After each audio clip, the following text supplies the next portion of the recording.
പ്രിയമുള്ളവരെ, ഞങ്ങളുടെ പുതുപ്പള്ളി സന്ദർശനത്തിൻ്റെ രണ്ടാം ഭാഗത്തിലേക്ക് എല്ലാവർക്കും ഹാർദവമായ സ്വാഗതം.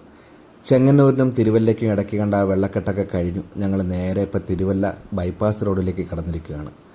ബൈപ്പാസിൽ നിന്ന് ഇടതുഭാഗത്തേക്ക് പോയി കഴിഞ്ഞാൽ നമുക്ക് തിരുവല്ല ടൗണിലേക്ക് എത്തിച്ചേരാൻ കഴിയും. നേരെ പോയി കഴിഞ്ഞാൽ നമ്മൾ തിരുവല്ല കോട്ടയം റോഡിലേക്ക് എത്തിച്ചേരാൻ കഴിയും. നമ്മളിപ്പോൾ തിരുവല്ല ടൗണിലേക്ക് പോകേണ്ട ആവശ്യമില്ല. ടൗണിൽ പോയി കഴിഞ്ഞാൽ ഒരുപാട് ട്രാഫിക് ബ്ലോക്കിലൊക്കെ പെടാനുള്ള സാഹചര്യമുണ്ട്. അതുകൊണ്ട് ടൗണൊന്നും ഈ ഒരു വീഡിയോ കാണിക്കുന്നില്ല. നേരെ ഇപ്പോൾ ബൈപ്പാസ് റോഡ് വഴി കോട്ടയം ഭാഗത്തേക്ക് നമ്മൾ കടന്നുകൊണ്ടിരിക്കുകയാണ്. കോട്ടയം തിരുവല്ല ബൈപ്പാസ് റോഡിൻ്റെ ദൃശ്യങ്ങളാണ് ഇപ്പോൾ നിങ്ങൾ കണ്ടുകൊണ്ടിരിക്കുന്നത്. വലതുഭാഗത്ത് കാണുന്നതാണ് തിരുവല്ല പുഷ്പഗിരി ഹോസ്പിറ്റൽ, മെഡിക്കൽ കോളേജും അതുപോലെ തന്നെ BHC നഴ്സിംഗിൻ്റെയൊക്കെ ഉള്ള വലിയൊരു ഹോസ്പിറ്റലാണ്. റിവേഴ്സ് ഹോസ്പിറ്റൽ ഇവിടുന്ന് ഏകദേശം ഒരു 5 കിലോമീറ്റർ കൂടെ ഉണ്ട്.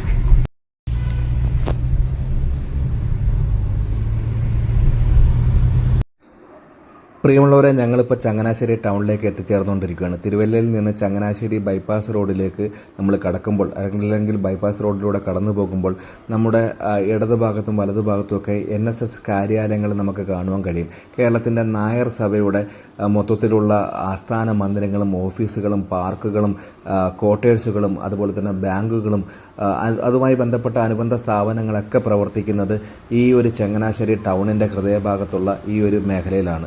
ഒരുപാട് NSS കോളേജുകളും അതുപോലെ തന്നെ സ്കൂളുകളൊക്കെ നമുക്ക് ഈ ഒരു ഭാഗത്ത് കാണുവാൻ കഴിയും. തിരുവല്ലേന്ന് ചങ്ങനാശ്ശേരിയിലെത്തി. ഇതാണ് ചങ്ങനാശ്ശേരി ടൗണ്. ഇവിടുന്ന് ഇടത്തോട്ട് പോയി കഴിഞ്ഞാൽ നമുക്ക് ആലപ്പുഴ പോകാൻ പറ്റും. പിന്നെ നേരെ പോയി കഴിഞ്ഞാൽ ചങ്ങനാശ്ശേരി കോട്ടയമാണ്.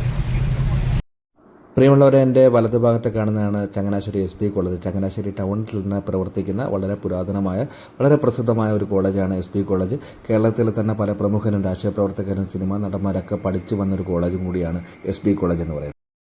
ഞങ്ങൾ ചങ്ങനാശ്ശേരിയിൽ നിന്ന് കോട്ടയത്തേക്ക് പോകുന്ന ഭാഗത്ത് എൻ്റെ ഇടതുഭാഗത്ത് വലിയൊരു ഗ്രില്ല് കട കണ്ട് വളരെ അത്ഭുതം തോന്നി. അത്രമാത്രം മെഷീൻസാണ് ഒരേ ടൈം അവർ യൂസ് ചെയ്യുന്നത്. അങ്ങനെ എന്തായാലും ഞങ്ങൾ പാസ് ചെയ്ത് പോയതിന് ശേഷമാണ് എന്തായാലും ആ ഒരു ഷോപ്പിൻ്റെ വീഡിയോ ഒക്കെ എടുക്കണമെന്നൊരാഗ്രഹം തോന്നി. ഞങ്ങൾ വണ്ടി റിട്ടേൺ അടിച്ചു. നേരെ ഈ ഷോപ്പ് സ്ഥിതി ചെയ്യുന്ന ഭാഗത്തെത്തി. നിങ്ങൾ കാണുമ്പോൾ തന്നെ അറിയാം, T&T എന്ന് പറയുന്ന വളരെ ഫേമസ് ആയിട്ടുള്ളൊരു കമ്പനിയാണ്. അവരുടെ ഒരു ഗ്രില്ല് ഷോപ്പാണ് നമ്മളെ ചങ്ങനാശ്ശേരി കോട്ടയം ഹൈവേയിൽ ഇടത് ഭാഗത്തായിട്ട് കാണുന്നത്. മനോഹരമായ ഒരു ഷോപ്പ്, നല്ല ആംബിയൻസ് ഉള്ളൊരു ഷോപ്പാണ്. ഒരുപാട് വാഹനങ്ങൾക്ക് ഒരേ സമയം പാർക്ക് ചെയ്ത് ഒരുപാട് കസ്റ്റമേഴ്സിനെ അക്കോമഡേറ്റ് ചെയ്യാൻ പറ്റുന്ന രീതിയിലാണ് അവർ ആ ഹോട്ടൽ നിർമ്മിച്ചിരിക്കുന്നതിന്. ഒരേ സമയം ഏകദേശം 8ഓളം മെഷീനാണ് ഇവിടെ പ്രവർത്തിക്കുന്നത്. അതുപോലെ തന്നെ ഷവർമയ്ക്ക് പ്രത്യേകം ഏരിയകളും ഉണ്ട്. എന്തായാലും വലിയൊരു ഒരു ഗ്രില്ല് കട തന്നെയാണ്. ഞാൻ എൻ്റെ ജീവിതത്തിൽ ഇത്രയും വലിയൊരു ഗ്രില്ല് കട കണ്ടിട്ട്, ഗൾഫിലൊക്കെ നമ്മൾ ഗ്രില്ലൊക്കെ ഒരുപാട് ഷോപ്പുകളിലൊക്കെ കാണുന്നു. ഒരു മെഷീൻ അല്ലെങ്കിൽ 2 മെഷീനിൽ കൂടുതൽ നമ്മൾ എവിടെയും കാണാറില്ല. 8ഓളം മെഷീൻ ഒരേ സമയം പ്രവർത്തിക്കുന്ന വലിയൊരു ഗ്രില്ല് കടയാണ് നമ്മളിപ്പോൾ കണ്ടത്. എന്തായാലും അത് എൻ്റെ ഒരു ലൈഫിൽ ഞാൻ ആദ്യമായിട്ടാണ് ഇത്രയും വലിയൊരു ഷോപ്പ് കാണുന്നത്. ഇവരെക്കുറിച്ച് ഞാൻ അന്വേഷിച്ചപ്പോഴത്തേക്ക് ഒരുപാട് സ്ഥലങ്ങളിൽ T&Tയുടെ ഷോപ്പുകളുണ്ട്. നമ്മളിപ്പോൾ പുതുപ്പള്ളിയിലേക്ക് എത്തിച്ചേർന്നുകൊണ്ടിരിക്കുകയാണ്. പുതുപ്പള്ളിയിലെ സെൻറ്റ് ജോർജ് ഓർത്തഡോക്സ് ചർച്ച് സ്ഥിതി ചെയ്യുന്ന ആ ഒരു സ്ഥലത്തിലേക്കാണ് ഇപ്പോൾ നമ്മൾ എത്തിച്ചേർന്നുകൊണ്ടിരിക്കുന്നത്. എൻ്റെ വലതുഭാഗത്ത് കാണുന്നത് പുതുപ്പള്ളിയിലെ യാക്കോബ സുറിയാനി പള്ളിയാണ്. അതിൻ്റെ അടുത്ത് തന്നെയാണ് നമ്മുടെ സെൻറ്റ് ജോർജ് ഓർത്തഡോക്സ് ചർച്ചും സ്ഥിതി ചെയ്യുന്നത്. ഇത് മരിച്ചുപോയ ഉമ്മൻചാണ്ടി സാറിൻ്റെ, മുൻ മന്ത്രിയായിരുന്ന ഉമ്മൻചാണ്ടി സാറിൻ്റെ ഇടവക കൂടിയാണ്. ഇപ്പം ഞാൻ 2ാം തവണയാണ് ഈ പള്ളി സന്ദർശിക്കാൻ വേണ്ടി ഇവിടെ എത്തിച്ചേർന്നിരിക്കുന്നത്. ഇത് യാക്കോബ സുറിയാനി പള്ളി. ഇത് പുതുപ്പള്ളി. ഇത് നമ്മളിപ്പോ പുതുപ്പള്ളി എത്തി. ഇവിടെയൊക്കെ വെള്ളം കയറി കിടക്കുവാണ്. പുതുപ്പള്ളി. ഇത് സെന്റ് ജോർജ് യാക്കോബ സുറിയാനി പള്ളിയാണിത്. നമ്മള് പുതുപ്പള്ളി വലിയ പള്ളി ഇതാണ്. അവിടെ വണ്ടി കയറി പോകുമെന്ന് അറിയത്തില്ല.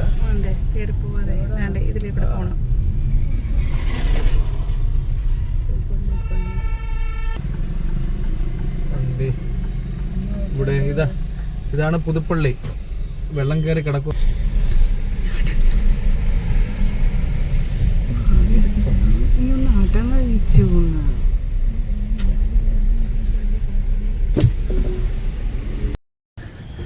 ഞങ്ങളിപ്പോൾ നിൽക്കുന്നത് പുതുപ്പള്ളിയിലാണ്. പുതുപ്പള്ളിയിൽ താഴെ കാണുന്ന പള്ളി എന്ന് പറഞ്ഞാൽ യാക്കോബക്കാരെ പള്ളിയും ഇത് ഓർത്തഡോക്സുകാരുടെ പള്ളിയാണ്. അപ്പോൾ ഇതാണ് ഉമ്മൻചാണ്ടി സാറിൻ്റെ ഇടവകയെന്ന് പറയുന്നത്. ഇപ്പം നമ്മൾ 2ാമത്തെ തവണയാണ് ഞാൻ ഈ പള്ളിയിൽ വരുന്നത്. നമ്മൾ പള്ളിയിലേക്ക് കയറിപ്പോകാൻ പോവുകയാണ്. രാവിലത്തെ ആരാധനയൊക്കെ കഴിഞ്ഞു. ഒരുപാട് സന്ദർശകരാണ് പല ദേശത്തു നിന്ന് ആൾക്കാർ ഇവിടെ എത്തിയിരിക്കുന്നത്. ഇവിടെ തന്നെ രാജസ്ഥാൻ്റെ വണ്ടിയും അതുപോലെ തന്നെ കർണാടക അങ്ങനെയുള്ള പല സംസ്ഥാനങ്ങളിൽ നിന്ന് എത്തിയ ആൾക്കാരെയൊക്കെ കാണാം. അപ്പോൾ എന്തായാലും ഞങ്ങളങ്ങോട്ട് പോവുകയാണ്. പ്രിയമുള്ളവരെ, നമ്മളിപ്പോൾ പുതുപ്പള്ളി പള്ളിയിലേക്ക് പ്രവേശിച്ചുകൊണ്ടിരിക്കുകയാണ്. രാവിലത്തെ കുർബാനയൊക്കെ കഴിഞ്ഞ് സഭാവിശ്വാസികളൊക്കെ ഓൾറെഡി പോയി കഴിഞ്ഞു. ഇപ്പോൾ പള്ളിയുടെ പൊതുയോഗം നടക്കുകയാണ്. അപ്പം മെയിൻ പള്ളി സന്ദർശകർക്കായി തുറന്നിട്ടിരിക്കുകയാണ്. ഒരുപാട് സന്ദർശകരും വിശ്വാസികളൊക്കെയാണ് ഈ ഒരു പുതുപ്പള്ളി പള്ളിയിലേക്ക് ഇപ്പോൾ കടന്നു പോയിക്കൊണ്ടിരിക്കുന്നത്. എന്തായാലും മെയിൻ പള്ളിയിൽ പോയി പ്രാർത്ഥനയൊക്കെ കഴിഞ്ഞിട്ട് ഉമ്മൻചാണ്ടി സാറിനെ അടക്കിയിരിക്കുന്ന ആ ഒരു കല്ലറയുടെ ഭാഗത്തേക്ക് പോകുന്നുണ്ട്. അവിടുത്തെ കാഴ്ചകളൊക്കെ നിങ്ങളെ കാണിക്കാം. ഈ ഒരു മാസം എന്ന് പറഞ്ഞാൽ ഉമ്മൻചാണ്ടി സാറിൻ്റെ 3ാമത്തെ ഓർമ്മ ദിനവും കൂടിയാണ്. അതുകൊണ്ട് തന്നെ ഒരുപാട് പല ദേശത്തു നിന്നുള്ള ആൾക്കാരാണ് ഈ ഒരു ഓർമ്മ ദിനത്തിൽ ഉമ്മൻചാണ്ടി സാറിൻ്റെ അടക്കം ചെയ്തിരിക്കുന്ന ആ കല്ലറയുടെ ഭാഗത്തേക്ക് എത്തിച്ചേർന്നുകൊണ്ടിരിക്കുന്നത്. ഈ ഇടവകയിലെ 2-3 അംഗങ്ങളോട് ചോദിച്ചപ്പോൾ മനസ്സിലാക്കാൻ സാധിച്ചത് MLA ചാണ്ടി ഉമ്മൻ സാർ പുതുപ്പള്ളിയിൽ തന്നെ ഉണ്ട്. നമ്മുടെ പാലയിലും മറ്റുള്ള സ്ഥലങ്ങളിലൊക്കെ വെള്ളക്കെട്ടുണ്ടായ സ്ഥലങ്ങളിലൊക്കെ സന്ദർശിക്കുകയും അവരുടെ രക്ഷാപ്രവർത്തനങ്ങൾക്ക് നിർദ്ദേശം കൊടുക്കുകയൊക്കെ ചെയ്യുന്നതുകൊണ്ട് ഈ സ്ഥലങ്ങളിൽ തന്നെ ഇപ്പോൾ സ്റ്റേ ചെയ്യുന്നുണ്ട്. അപ്പോൾ എന്തായാലും പ്രാർത്ഥനയൊക്കെ കഴിഞ്ഞ് നേരെ പുതുപ്പള്ളിയിൽ അല്ലെങ്കിൽ ഉമ്മൻചാണ്ടി സാറിൻ്റെ വീട്ടിലേക്ക് പോയി ചാണ്ടി ഉമ്മൻ സാറിനെ ഒന്ന് കാണണമെന്നൊരാഗ്രഹമുണ്ട്. ഭാഗ്യമുണ്ടെങ്കിൽ കാണാം. എന്തായാലും പ്രാർത്ഥനയൊക്കെ കഴിഞ്ഞ് ഞങ്ങൾ അങ്ങോട്ട് പോകാൻ തന്നെ പ്ലാൻ ചെയ്തിരിക്കുന്നത്.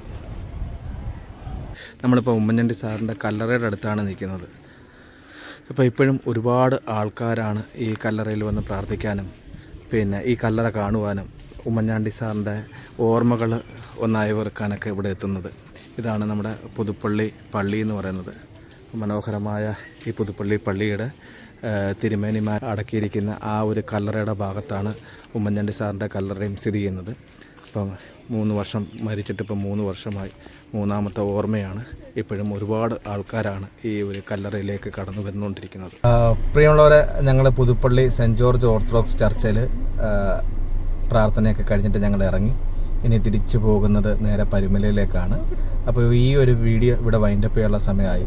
അപ്പോൾ തീർച്ചയായിട്ട് പുതുപ്പള്ളി കാണണമെന്നുള്ളൊരാഗ്രഹത്തിലാണ് ഞങ്ങൾ വന്നത്. കഴിഞ്ഞ വെക്കേഷന് ഞങ്ങൾ വന്നിട്ടുണ്ടായിരുന്നു. അന്ന് ഉമ്മൻചാണ്ടി സാറിൻ്റെ എനിക്ക് തോന്നുന്നു ഫസ്റ്റ് ഡെത്ത് ആനിവേഴ്സറി ആയിരുന്നു എന്ന് തോന്നുന്നു. ഇതിപ്പോൾ 3ാമത്തെയാണ്. അപ്പോൾ ഇപ്പോഴും ഒരുപാട് സന്ദർശകരാണ് അദ്ദേഹത്തിൻ്റെ അടക്കിയിരിക്കുന്ന കല്ലറ കാണുവാനും അവിടെ വന്ന് പ്രാർത്ഥിക്കുവാനും ആ പുതുപ്പള്ളി എന്ന് പറയുന്ന ആ വളരെ പ്രസിദ്ധമായ ഓർത്തഡോക്സ് ചർച്ച് കാണുവാനൊക്കെ എത്തുന്നത്. പല ദേശങ്ങളിൽ നിന്നുള്ള ആൾക്കാരും പല സംസ്ഥാനങ്ങളിൽ നിന്നുള്ള ആൾക്കാരൊക്കെ വന്നു ചേരുന്നുണ്ട്. എന്തായാലും അവിടുത്തെ വിശേഷങ്ങളൊക്കെ ഞാൻ ഈ ഒരു വീഡിയോയിൽ കാണിച്ചിട്ടുണ്ട്. തീർച്ചയായിട്ട് വളരെ ലെങ്തി ആയിട്ടുള്ളൊരു വീഡിയോ ആയതുകൊണ്ടാണ് ഇത് ഇവിടെ അവസാനിപ്പിക്കുന്നത്. ഇനി നമ്മൾ നേരെ പോകുന്നത് പരുമലയിലേക്കാണ്. പരുമലയിലെ വിശേഷങ്ങളൊക്കെ അടുത്ത വീഡിയോയിൽ കാണിക്കാം.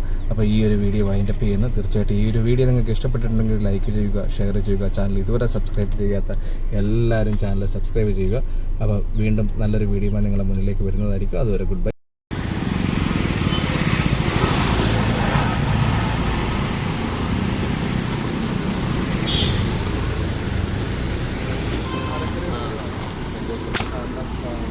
Gracias.